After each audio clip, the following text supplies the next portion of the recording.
People who left their partner the day of the wedding, what happened? It was supposed to be the happiest day of my life. That's what everyone kept saying. My dress was custom-made ivory lace with a sweeping train. The venue was a restored barn in upstate New York, strung with fairy lights and wildflowers. Every seat was filled. My mother dabbed at her eyes before the ceremony started. My father gave me a shaky thumbs up as I waited behind the barn doors. I'd known Ethan for 6 years. We met during our last year of college, survived long distance, then moved in together. We adopted a dog, bought a house. He was kind, patient, and predictable in a way that made people say, "You're lucky, you found a good one."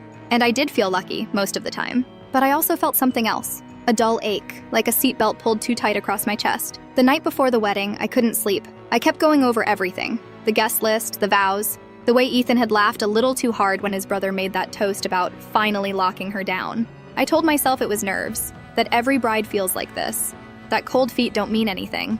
I drank coffee alone on the morning of the wedding, still in my pajama shorts, watching the mist roll off the fields behind the barn. My maid of honor, Tasha, came in holding 2 mimosas. She gave me one and said, "Last chance to run." It was a joke. We both laughed, but I didn't forget it. At 2 p.m., the ceremony began. The music started. My cue.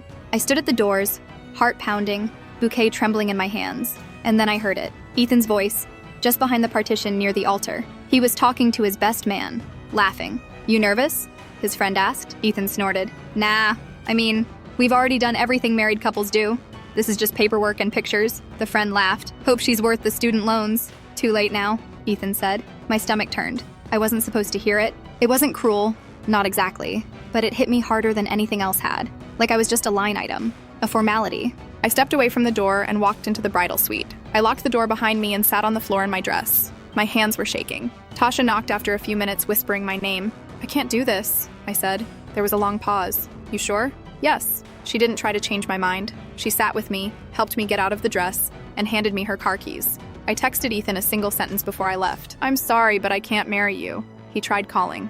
I didn't answer. I drove until I hit the state line, checked into a motel, and turned off my phone. The silence was unbearable, but it was mine. I heard later from my mom that he stood there at the altar for 10 minutes waiting. Guests shifted uncomfortably. His mother cried. Eventually, someone made an announcement. People slowly filtered out.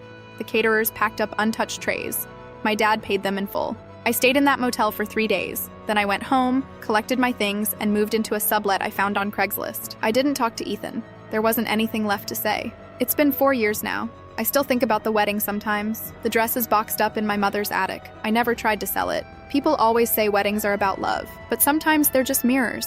They show you everything you've been trying not to see. And when you finally look, really look, you either walk down the aisle or you walk away.